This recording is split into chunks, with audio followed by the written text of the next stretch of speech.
Hello, Ryan here, aka Mac, and welcome. We have a brand new update on all things ships and vehicles, so let's get stuck in. As always, a huge thank you to all of my patrons and channel members. Thank you all so much for the support, it is truly appreciated. So there has been a lot of progress on many ships and vehicles currently making their way through the pipeline. Firstly, let us kick off with the Anvil Paladin, which is a gunship. Now this ship has just had its grey box review, which they say highlighted some challenges with the side turret setup, so it requires further rounds of iteration to get it playing well, but still keeping to that original concept. So grey box still has a bit of a way to go before it is flight ready, but it sounds like it is progressing pretty well. Now moving on to a personal favourite of mine, the Drake IronClad. Now they performed further navigation flow updates, this is for the interior, including new elevators and revised staircase locations to improve the traversal times around the ship. And for the Ironclad Assault, this is also progressing through the white box phase, with the team implementing the key differences between the Assault and the base variant. So I could be wrong, but I think this is the first time we've actually officially heard that both the Ironclad and Ironclad Assault are in the works at the same time. Obviously makes sense due to how many assets they will share, but I can't remember if we've officially been told that the Ironclad Assault is in the pipeline. Regardless, the Ironclad is going to be such a great ship in the verse. It's essentially a large brick of a hauler with a nice big interior cargo hold and plenty of living space. And although they are moving through white box, I still think it'll make it in time for, say, the IAE, which I believe is in November. Really excited to see this ship come along, and hopefully it also enables them to then update the Caterpillar, which is such an old ship in desperate need of updates, plus maybe even with, not that it's essentially modularity, but being able to detach the command module. That would be pretty cool. Anyway, next up we have an update on both the RSI Apollo Medevac and Triage. Both passed their LOD 0 reviews and are now in the final stages with damage setup, paints and LOD levels being created. Now this must be releasing sometime soon. It is pretty much ready to go, and I hope they don't hold on to it for a specific event and just bring it into the next patch when it's available to come in. Now personally, as much as I would love to see it come with modularity, the drone recovery medbeds, and further updated medical mechanics, I think it is most possible that it will just release with modularity but not drones. So having the ability to swap out the various medbed configurations, but not necessarily the drones at the same time. That said, I don't think it's out of the question that the drone tech could come with medbeds, just simply due to base building pushing the priority of drone tech in a big way, but I feel like base building will be the first time we see drone tech rather than the Apollo. Now for the updated medical mechanics, I am really hoping to see this come along with the Apollo. We also, in 4.3, we do have the XL versions of the med pens, so there could be some updates in the works. They will likely want some updated medical mechanics for Squadron, perhaps, but considering the whole narrative storyline this year is about this regen crisis, there is some story information from the ASD facilities regarding improving humans in some evolutionary way. This could totally be just speculation based on all this stuff, but I do hope there is a possibility of improving the mechanics to where they become more visceral, more hands-on, less just about pens and beams. I know they've said in the past they want to get to that point, but whether it is coming with the Apollo or not is yet to be seen. Again, it could just be modularity, being able to swap out the medbeds and nothing else. But even if it's just that, it's a cool ship. A lot of us have been waiting a long time for it, so I'd be happy either way. Anyway, moving on to the RSI Perseus.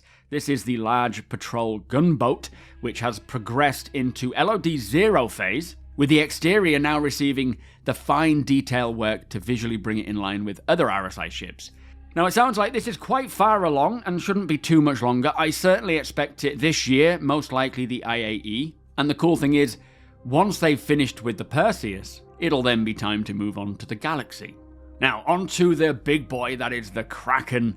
This ship, it says, has had further pre-production work done in which they identified more areas where kits from the IronClad will help speed up production, as well as some more challenging internal areas that require updated concept time, like the engineering and recently added small medical facility.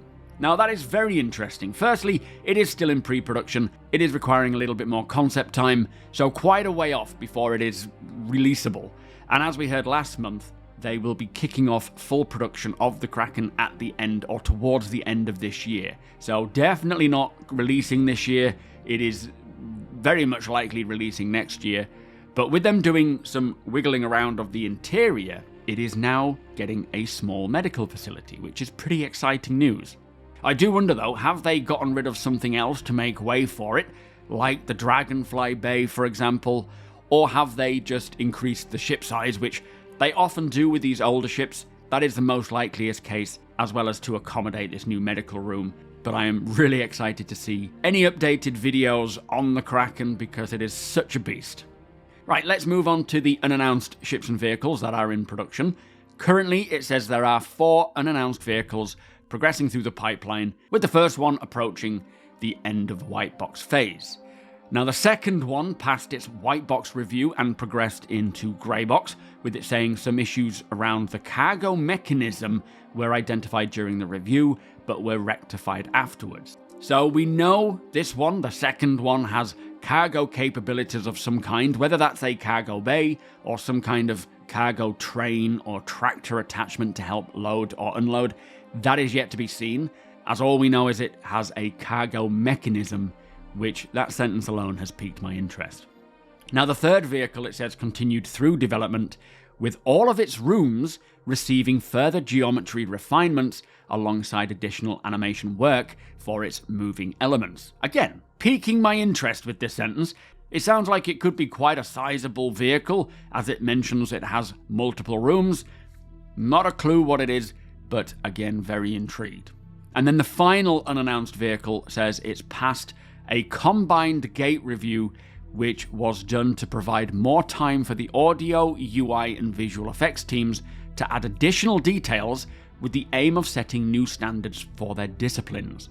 Now, there's quite a bit to unpack here, and I presume this is referring to the Kruger L21 Wolf, which is to be a new light fighter from Kruger.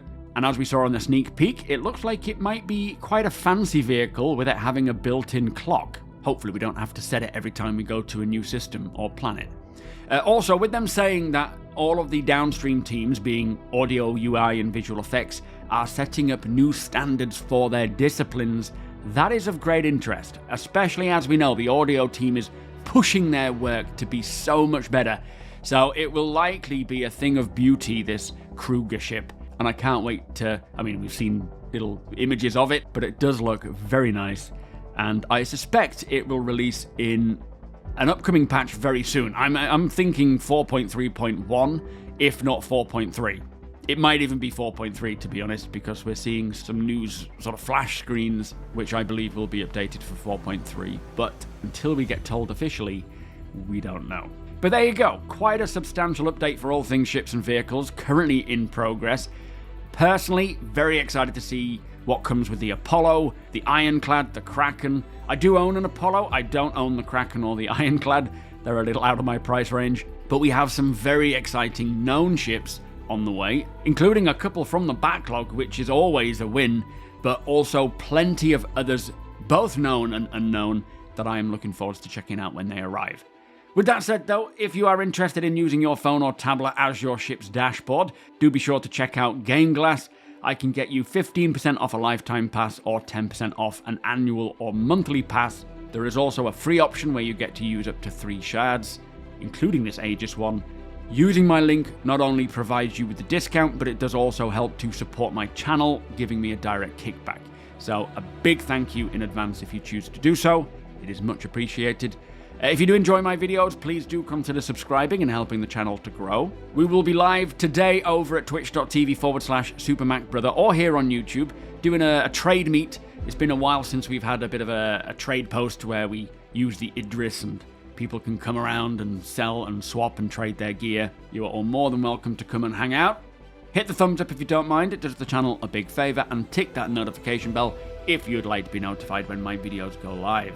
Again, a huge thank you to my patrons and channel members. Cannot do this without you guys, so thank you for the support. Thank you for watching, and I'll see you in the next one.